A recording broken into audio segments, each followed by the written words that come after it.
नमस्कार सभी को।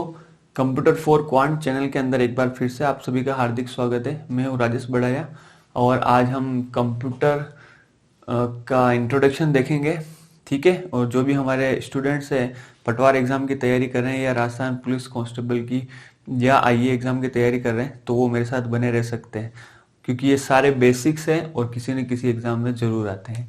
ओके, तो चलिए आज हम चलते हैं सबसे पहले इंट्रोडक्शन ऑफ कंप्यूटर, जिसके अंदर हम कोशिश करेंगे कि कंप्यूटर के कंपोनेंट्स को इंसान के जो पार्ट्स है उसके साथ कंपेयर करने की। ओके, तो देखिए सबसे पहले हम चलते हैं कंप्यूटर क्या होता है। तो मैं शुरू करता हूं कंप्यूटर की डेफिनेशन से। ओके, देखिए कंप्यूटर क्या होता है।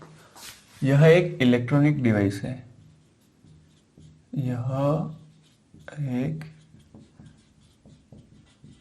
इलेक्ट्रॉनिक डिवाइस से, इलेक्ट्रिकल से। ओके, फिर इसका काम क्या है। यह गणना करना व तार्किक कार्य करती है। कंप्यूटर क्या करता है, गणना, यह गणना व तार्किक कार्य करने का काम करती है। ओके, करने का काम करती है। कंप्यूटर क्या करता है, गणना करता है। गणना मतलब अरिथमेटिक कैलकुलेशन। ओके, यहाँ लिख रहा हूं मैं। और तार्किक मतलब लॉजिकल कैलकुलेशन।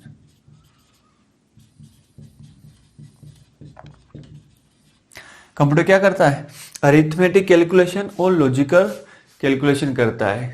ठीक है ना। अब अरिथमेटिक कैलकुलेशन के अंदर क्या आता है, देखिए अब आप, प्लस, जोड़, बाकी, गुणा, भाग, ये सारी चीजें किसके अंदर आती है, अरिथमेटिक कैलकुलेशन के अंदर। जैसे देखिए अगर 2 + 2 करना है तो क्या हो जाएगा 4, 4 - 2 करना है तो क्या आ जाएगा 2, 2 * 2 करना है तो क्या आ जाएगा 4, और 2/2 ये क्या, भाग का निशान है, क्या आ जाएगा 1। तो ये सारी जो कैलकुलेशंस है था, जो ये कैलकुलेशन है, इनको हम क्या बोलते हैं, अरिथमेटिक कैलकुलेशन। ओके, नॉर्मल, जोड़, बाकी, गुणा, भाग, इनको हम क्या बोलते हैं, अरिथमेटिक कैलकुलेशन। तो आपको ध्यान रखना है, गणना करना मतलब गणना करना, जोड़, बाकी, गुणा, भाग आता है इसके अंदर। और लॉजिकल कैलकुलेशन क्या होती है, ये देखिए अब, लॉजिकल कैलकुलेशन के अंदर बिल्कुल सिंपल है। उसके अंदर क्या करता है, ये किसी दो संख्याओं की तुलना करता है। तुलना मतलब क्या होता है, तुलना करते ही हुआ ना, कौन छोटा है, कौन बड़ा है। ओके, या कोई बराबर है या कौन बराबर नहीं है। ठीक है, तो जैसे मान लिया ये 2 और 5 दिया हुआ है, इसके अंदर से पता करना है एक बड़ा कौन है। जब भी आप कंप्यूटर को दोगे वो बता देगा कि 5 बड़ा है या 2 छोटा है।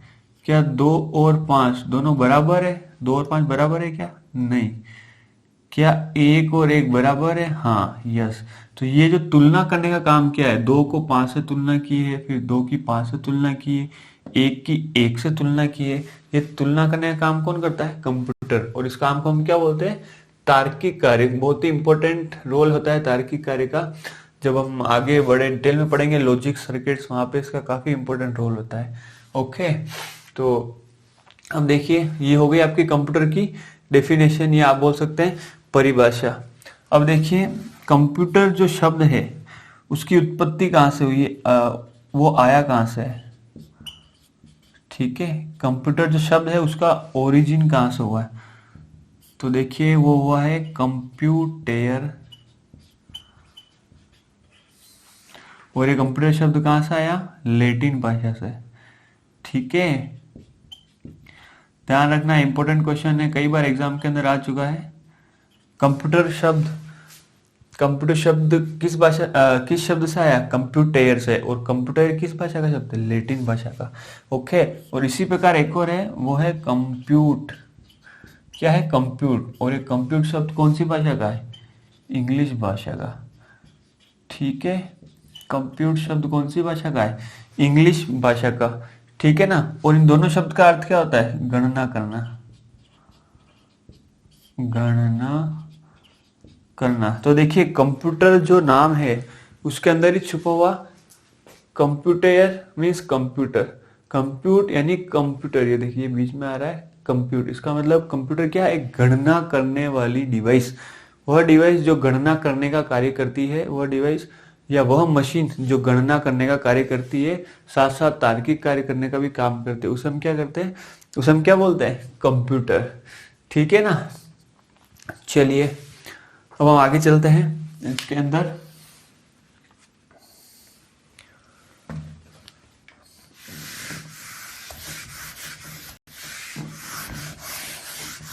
अब हम देखते हैं इस कंप्यूटर जो इसकी फुल फॉर्म, कंप्यूटर की फुल फॉर्म अगर आपको आती है तो अच्छी बात है, नहीं आती तो प्लीज आप एक बार देख लीजिए। COMPUTER,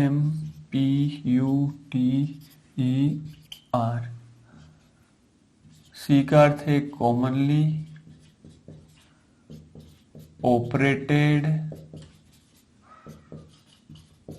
machine, particularly used, COMPU, अच्छा, for trade, education and research। Okay तो कंप्यूटर की फुल फॉर्म क्या है देख लिए, सभी जने देखें यहाँ ध्यान से। कंप्यूटर की फुल फॉर्म है, देखिए सबसे पहले COMPUTER, ओके यू है ना, ठीक है। तो सी का मतलब क्या है? कॉमनली, ओ का मतलब ऑपरेटेड, एम का मतलब मशीन, पी का मतलब पर्टिकुलरली, यू का मतलब यूज फॉर, टी का मतलब ट्रेड, ई का मतलब एजुकेशन और आर का मतलब रिसर्च। और इस जो ये फुल फॉर्म दी हुई है कंप्यूटर की, उसी के अंदर इसकी परिभाषा भी छुपी हुई है। वह डिवाइस, वह मशीन, कॉमनली ऑपरेटेड मशीन, सामान्यतः यूज की जाने वाली युक्ति या डिवाइस जो क्या काम करती है? पर्टिकुलरली यूज फॉर, किसके लिए काम आती है? ट्रेड, एजुकेशन और रिसर्च। ओके, ट्रेड यानी व्यापार के लिए, एजुकेशन यानी शिक्षा के लिए, रिसर्च करने के लिए। तो आज के समय में मेरे ख्याल से ऐसा कोई फील्ड बचा नहीं है जहाँ पर कंप्यूटर की जरूरत नहीं पड़ती हो। और इन तीनों के अंदर ये सबसे बड़े मेजर सेक्टर्स हैं जहाँ पर रिसर्च, जहाँ पर सबसे ज्यादा काम होता है। ओके, तो इन सभी के अंदर जरूरत पड़ती है कंप्यूटर्स की, लगभग सब जगह हमें कंप्यूटर्स की जरूरत पड़ती है। ओके, तो देखिए कंप्यूटर्स के कुछ नाम और भी है। ओके, तो हम कंप्यूटर को और क्या क्या बोलते हैं देख लीजिए एक बार। संगणक,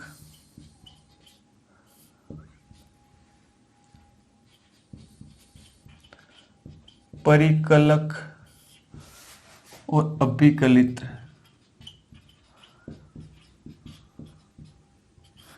ये नाम भी आपको ध्यान रखने हैं क्योंकि एग्जाम के अंदर कुछ भी आ सकता है और एग्जाम के अंदर क्वेश्चन आया हुआ भी है। तो कंप्यूटर के और नाम क्या क्या है? संगणक, परिकलक और अभिकलित। ओके, तो अभी तक हमने क्या क्या देखा कंप्यूटर के बारे में। कंप्यूटर की परिभाषा, कंप्यूटर क्या होती है? एक इलेक्ट्रॉनिक डिवाइस होती है जिसका काम क्या है? अरिथमेटिक और लॉजिकल कार्य करना। ओके, फिर कंप्यूटर शब्द की उत्पत्ति कौन कौन सी भाषा से हुई? लैटिन और इंग्लिश। ओके, लैटिन का कौन सा शब्द यूज किया जाता है? कंप्यूटर। और इंग्लिश का कौन सा शब्द यूज किया गया? कंप्यूट शब्द। ठीक है, फिर अभी हमने देखा कि कंप्यूटर की फुल फॉर्म क्या होती है, और अब देखिए कंप्यूटर को और किस किस नाम से जाना जाता है। चलिए अब हम नेक्स्ट चलते हैं। आखिर अगर हमें, आप सभी जने देख रहे होंगे कि बोर्ड के ऊपर एक मानव का स्केच बना रखा है, इसी टाइप है ना, ओपनली कंकाल टाइप तो है नहीं पर कोशिश की है। तो देखिए अगर हम कंप्यूटर के जो कंपोनेंट्स है उसको किस तरीके से इंसानों के जो पार्ट्स है उसके साथ तुलना कर सकते हैं, ठीक है ना। और हम तुलना करते भी हैं, आपने देखा होगा कंप्यूटर में बहुत सारे ऐसे कंपोनेंट्स है जिसको हम कंप्यूटर का ब्रेन बोलते हैं, कंप्यूटर का मस्तिष्क बोलते हैं, कंप्यूटर का दिमाग बोलते हैं, या कंप्यूटर का हार्ट बोलते हैं। फिर कुछ होते हैं इसको हम कंप्यूटर की रीढ़ की हड्डी बोलते हैं, फिर किसी को हम तंत्रिका तंत्र बोलते हैं। तो आखिर हम इंसानी पार्ट्स को इसके अंदर क्यों लेके आ रहे हैं? ओके, जो हम संज्ञा दे रहे हैं वो कहीं ना कहीं इंसानी पार्ट्स की दे रहे हैं ना। ये क्या है, मैं एक बार डायग्राम बना देता हूँ। तो चलिए डायग्राम मैंने बना दिया है, तो हम एक एग्जांपल से चालू करते हैं। तो देखिए, जैसे कि एक क्वेश्चन दिया है हमें और हमें क्या करना है, वो क्वेश्चन सोल्व करना है। तो सबसे पहले हम क्वेश्चन क्या करेंगे, पढ़ेंगे। और वो क्वेश्चन किस तरीके से पढ़ेंगे, आप सबसे पहले आप आंखों से वो क्वेश्चन पढ़ेंगे ना, ठीक है। तो आंखों से क्या किया आपने, उस क्वेश्चन को इनपुट लिया। ओके, आंखों से क्या किया, उस क्वेश्चन को इनपुट लिया। उसी प्रकार कंप्यूटर के अंदर जो फर्स्ट कंपोनेंट होता है वो क्या होता है, इनपुट डिवाइस। यहाँ पे इनपुट डिवाइस आपको अगर पता है तो अच्छी बात है, नहीं पता तो भी हम देखेंगे। तो फर्स्ट जो कंप्यूटर का भाग हो जाएगा वो क्या हो जाएगा, इनपुट डिवाइस। इनपुट, इनपुट लेता है कंप्यूटर, ठीक है। उसके बाद क्या करते हैं हम, उस क्वेश्चन जो हमें दिया है वो क्या करते हैं, हम दिमाग के अंदर सोचते हैं और उसको कैलकुलेशन करने की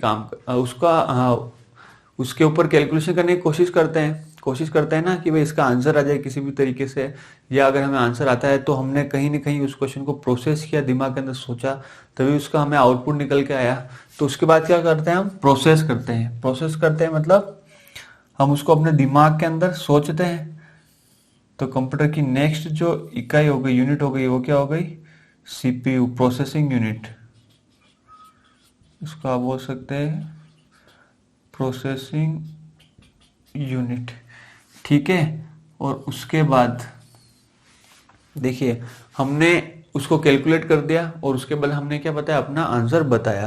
चाहे आपने मौखिक रूप से बताया हो या चाहे आपने हाथ से लिख के बताया, किसी तरीके से आपने उस आंसर को आउटपुट की तरह शो किया है ना। आप शो करोगे तभी तो सामने वाले को पता चलेगा कि आपने उस क्वेश्चन का आंसर कर दिया है। तो थर्ड जो हमारा कंपोनेंट क्या हो गया कंप्यूटर का, वो क्या हो गया,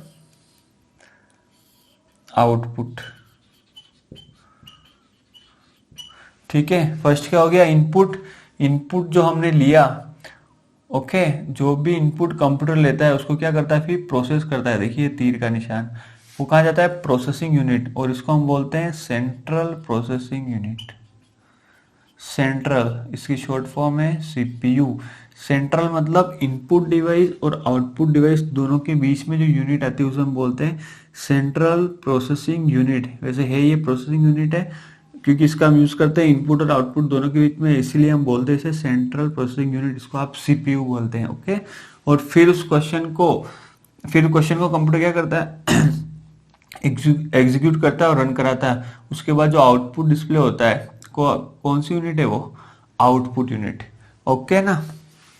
फिर देखिए, क्वेश्चन हमने लिया इनपुट, फिर हमने दिमाग के अंदर सोचा और फिर हमने आउटपुट दे दिया। अब देखिए, हो सकता है उस क्वेश्चन के अंदर कहीं ना कहीं हमें फॉर्मूला की जरूरत पड़ी हो सकता है ना, गणित का क्वेश्चन है या कोई और चीज का क्वेश्चन है, तो हमें वहां पे कहीं किसी फॉर्मूले की जरूरत पड़ी हो। तो फॉर्मूला अगर हमने पहले से ही याद है हमारे दिमाग के अंदर, तो हम उस क्वेश्चन को आराम से और आसानी से कर सकते हैं, ओके।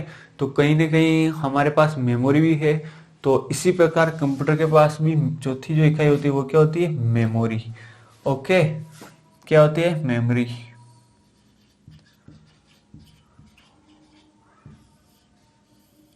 मेमोरी, ये हो गई मेमोरी, ओके। समझ में आ रहा है आपको। तो ये चारों हो गए कंप्यूटर के चार भाग। कंप्यूटर के कंपोनेंट्स कौन कौन से हो गए, input, output, central processing unit और मेमोरी। इन सारी चीजों को हम डिटेल में बाद में पढ़ेंगे धीरे धीरे। तो यहां मैं लिख लेता हूं कंपोनेंट्स ऑफ कंप्यूटर, ठीक है। भाग कितने होते हैं, चार। ये आपको ध्यान रखना है, इनपुट, सेंट्रल प्रोसेसिंग यूनिट और आउटपुट यूनिट, और लास्ट क्या हो गया, आपकी मेमोरी यूनिट, ओके।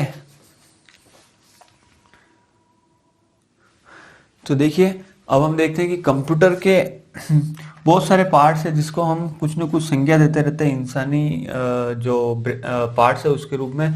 तो हम सीपीयू को क्या बोलते हैं, कंप्यूटर का ब्रेन,